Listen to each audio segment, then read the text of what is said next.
Hello, everyone. You are about to hear a brief retelling of the 1994 Stargate movie. Enjoy the movie. Egypt, 1928. A professor of archaeology and his daughter arrive at the excavation. The local foreman, overcome by a storm of positive emotions, shows the boss a find. A round slab with many Dana unseen hieroglyphs. While the professor's daughter admires the found medallion with the symbol of RA, the workers raise a huge hula hoop with the same symbols as on the found slab.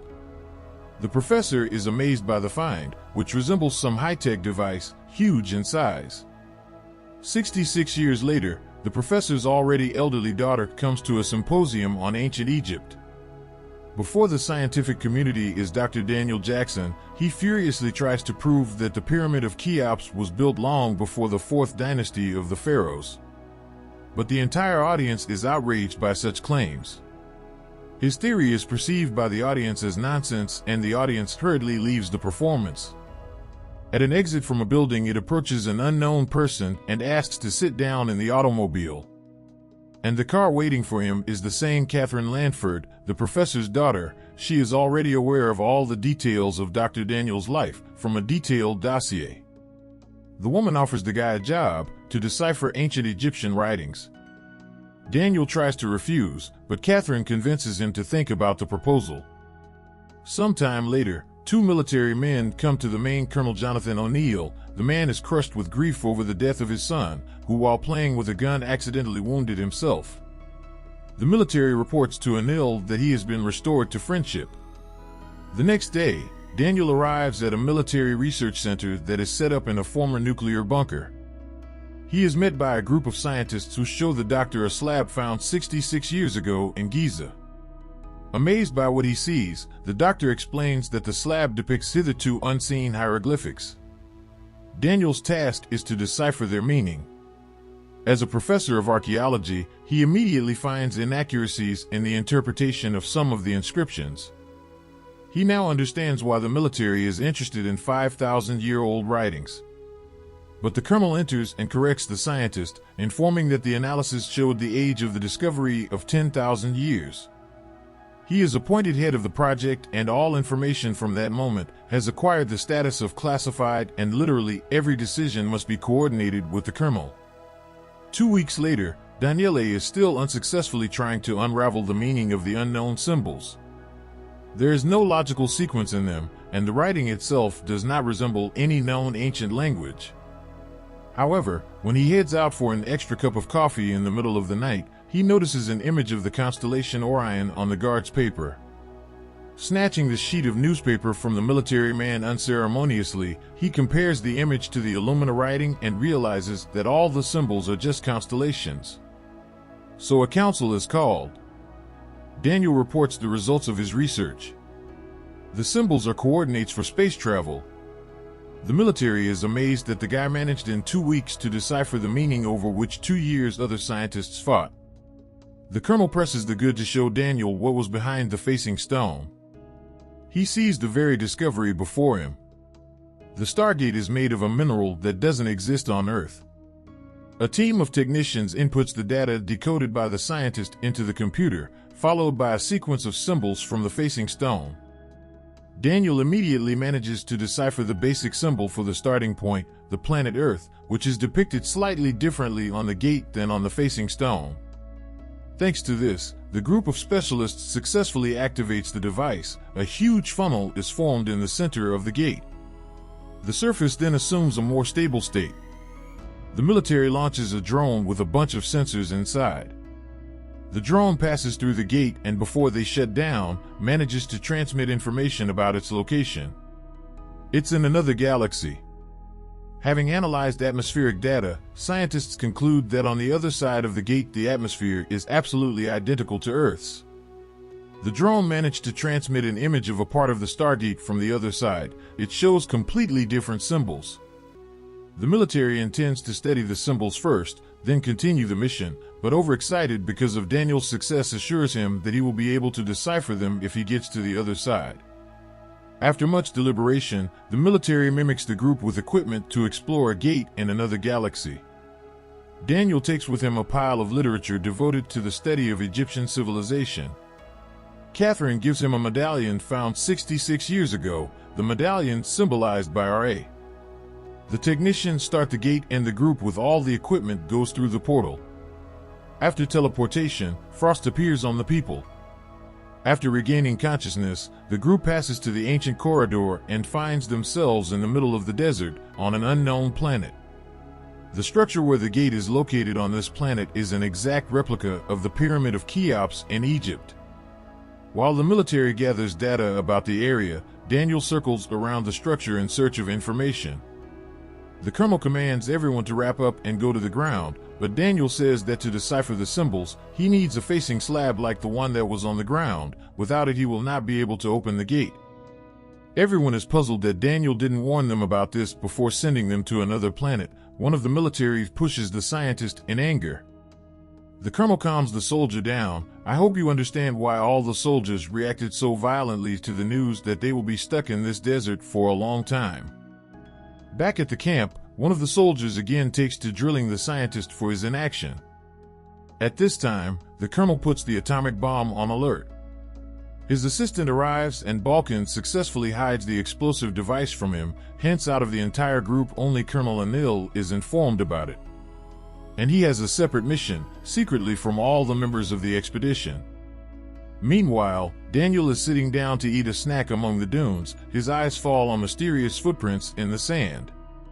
He sets out to investigate them and finds a huge animal in harness that looks like an earth ox. Daniel sees that the animal is interested in his Mishkabar in the north, but the military men who come up warn him off. By patting the animal, Daniel unknowingly gives it the command to run. He hooked his foot on the reins and the cattle dragged him several alien kilometers to some primitive settlement. Noticing the symbol of RA on one of the aliens, the natives immediately fell to their knees before them. The military takes a sample of the mineral extracted by the Aboriginami with a special instrument. Analysis shows that it is the same mineral from which the stargate is made. The leader of the settlement comes out and tries to communicate with the aliens, but they do not understand their language. They greet the aliens with a drink, and in return Daniel treats the leader to a bear in the north. Delighted by the taste of the bar, the elder invites the aliens into the town. In the middle of the town hangs a symbol of Ra, who is worshipped by all the inhabitants as the only god. Balkan realizes to what they owe this warm welcome. A strong sandstorm begins, all the inhabitants hide in their homes. The military who remained in the camp try to contact the colonel by radio, but the natural disaster causes strong radio interference, so they take refuge in the pyramid. In the evening, the locals honor the strangers with local delicacies. The colonel suggests that since they have one Egyptian symbol, they may know their writing. Daniel tries to write his question in the sand, but the elder erases the hieroglyph in fear and in a panic orders everyone to turn away. He orders the women to take Daniel away. They wash the boy in the tent, and then the girl he was attracted to earlier comes in. Without further ado, she gets down to business, but the embarrassed scientist asks her not to undress. He wants to kick her out, but sees the elder at the entrance. Then he tries to just chat with the local hottie. He learns that her name is Shayuri, then tries again to establish communication via letter. Although she is obviously frightened by the forbidden letter, the girl ends up writing back with a symbol representing the planet Earth. The scientist asks her to take her to the place where she saw this symbol. Meanwhile, the military in the pyramid tries unsuccessfully to contact their counterparts in the settlement. A giant flying machine appears above the pyramid, which caused that storm and radio interference. It's like a dome covering the structure. All the military inside are attacked by an unknown creature with advanced plasma weapons. The creature is clad in technological armor reminiscent of an Egyptian deity. The girl leads Daniel to a cave written in ancient Egyptian hieroglyphics. Her pronunciation of all the hieroglyphics is significantly different from what Daniel knows. That's why he doesn't understand their language. The girl teaches the scientist the correct pronunciation. In the meantime, the colonel is barely able to explain to the local teenagers that he needs to find Daniel. One of them gives the scientist's jacket to his pet to pick up the trail. Thanks to this, the colonel finds the professor with a girl. Daniel has already mastered the rules of pronunciation. All the difficulty was only in vowels. He tells the colonel that according to the wall writings, the history of their civilization on this planet began with a star traveler who left his dying planet to prolong his life. His body was rotting from old age, and he traveled the galaxies to cheat death. He came to Earth where he encountered a primitive people. The wanderer realized that in a human body he could prolong his life, so he took possession of the body of a young boy. Having acquired human form, he proclaimed himself God. With the help of the Stargate, he transported thousands of people to this planet to slave labor in the mines, to extract the mineral that is the basis of his technology. With this mineral, he could live forever, but on Earth the people revolted when they realized who he really was, and the Stargate was hidden. Afraid that on this planet too, the miners would revolt, he banned reading and writing. They find in this cave a facing slab with a set of Earth coordinates. But unfortunately, the last symbol denoting this planet, that is the starting point, is destroyed. And without it, they may open a gateway to an unknown destination. Meanwhile, the only surviving military man from the pyramid is dragged to the very RA, who reconstructs his body in a special sarcophagus. The four men leave the settlement and head to their camp near the pyramid. Daniel reluctantly says goodbye to his new girlfriend. A group of teenagers from the settlement sneakily follows them. The men notice a flying machine above the pyramid as well. They sneak inside the pyramid and discover abandoned equipment. A local guardian appears and shoots the two military men with his plasma staff. All this is watched through the window by the teenagers from the settlement. The colonel and the scientist go down to the gate, where Anil immediately tries to activate the atomic bomb, but he discovers that the bomb is no longer there. A hatch opens, from which another guardian descends from the ship using a teleporter. Eventually, the colonel and the scientist are surrounded by several guards and they surrender. They are taken to the ship, the interior of which resembles a pharaoh's palace. Ra appears before them, surrounded by children. They bring the bomb the colonel was looking for. Ra thinks that they have come to destroy him. He orders his guards to remove their masks. Underneath are ordinary people, but Ra is still in the body of the young man he took possession of several thousand years ago. Balkan snatches the staff from one of the guards and a firefight ensues, killing Daniel. The children cover Raz with themselves, causing the colonel to be unable to fire and is immediately stunned by another guardian. Raz notices a medallion with his symbol on Daniel's chest. The colonel is thrown into a pit where he meets three other military survivors in some liquid. While the teens from the settlement investigate the abandoned weapons, at the military camp, two stormtroopers fly out of a spaceship. As punishment for assisting the aliens, the stormtroopers shoot up the settlement, killing many locals. Teenagers come running into the settlement. The head tells his son that Raz punished them for helping the aliens, and he regrets it. Daniel regains consciousness in Ra's recreational sarcophagus. There is no trace of the wound on his body. Ra confesses to him that he chose the human race because our bodies are easy to repair. He has studied the books that Daniel took with him and is impressed by the technological advances that have occurred during his absence on Earth. But the inhabitants of Earth are now a danger to him, so he intends to send an atomic bomb back to Earth with his mineral, which will increase its power 100-fold. He needs Daniel to execute his friends in public in front of the locals. Meanwhile, Daniel's friend leads the teenagers to a cave with writings. She tells everyone present what the professor told her about who Ra really is.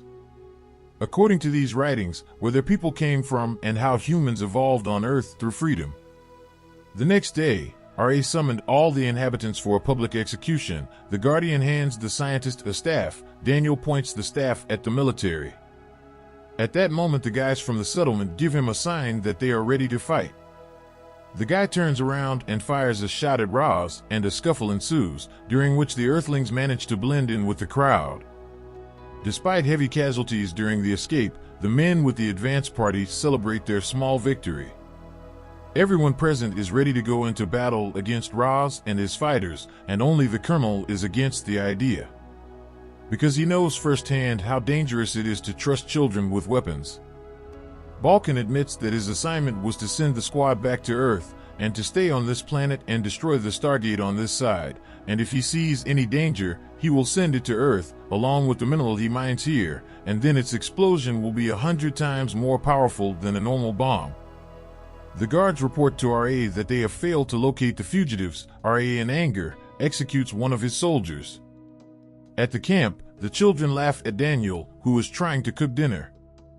Daniel realizes that the night Shori came to him was the night of their wedding. However, the guy is even happy about this turn of events. He approaches the girl and kisses her. After carnal pleasures, he notices the son of an elder who are drawing symbols of their planet on the wall. Daniel realizes that this is the symbol lost on the plaque, marking the starting point. The next day at the quarry, the military kills one guard. The elder tries to stop his son, but the young man is unwilling to live as a slave. The elder then begins to pray to earn his God's forgiveness as well. Daniel distracts him and shows him the true face of their gods. All the slaves get up from their knees, and the earthlings from the company of teenagers goes to the pyramid. RA, under the guise of slaves delivering minerals to the pyramid, the military and the children sneak inside the pyramid where a firefight ensues. The gate to the pyramid slams shut and some of the attackers are left outside, under fire from the stormtroopers. RA orders his fighter to immediately send a bomb to the ground. At this time, the colonel finds the bomb near the gate and activates it to finish his mission. One of the guards wounds Shori, at which time a portal to the ship opens. Daniel takes his beloved and jumps into the portal, and the guard who opened it appears in its place and attacks the colonel. Daniel brings his spouse to Brow's sarcophagus. While the colonel gets a hard slap from the guard, Daniel manages to heal his spouse. In an attempt to get away from the ship, he flees to the portal where he finds Roz and he begins to fry his brain to a crisp with a microwave built into his arm. Polkan, meanwhile, while fighting the Guardian, activates the portal with a device on his opponent's arm. The portal cuts off the Guardian's head, but Daniel and his wife are lowered into the pyramid. They lost a lot of time because of the fight, and Anil tries to disable the detonator timer. But apparently RA has made changes to the device and the deactivator does not work. At this time, the remaining military and children are taken at gunpoint by stormtroopers, but an elder appears on the horizon with all the remaining inhabitants. They rush at the enslavers with hoes and sticks. RA realizes at the sight of this that his authority is completely undermined, and the situation on Earth is now repeated on this planet. So he packs his bags and leaves his well-fortified place in a hurry. Balkan and the scientist puzzle over how to deactivate the bomb. They come up with the idea to teleport it to Ra's ship, which by this time so incidentally left the atmosphere of the planet. With the help of the remote control on the hand of the dead Guardian, they successfully carry out their plan. RA, seeing the bomb on his ship before his death, manages to take his true form. A few days later, the colonel and the rest of the military say goodbye to Daniel, who has decided to stay on this planet with his wife. He asks Anil to give the medallion to Catherine. The friends say their goodbyes and all the military return to Earth.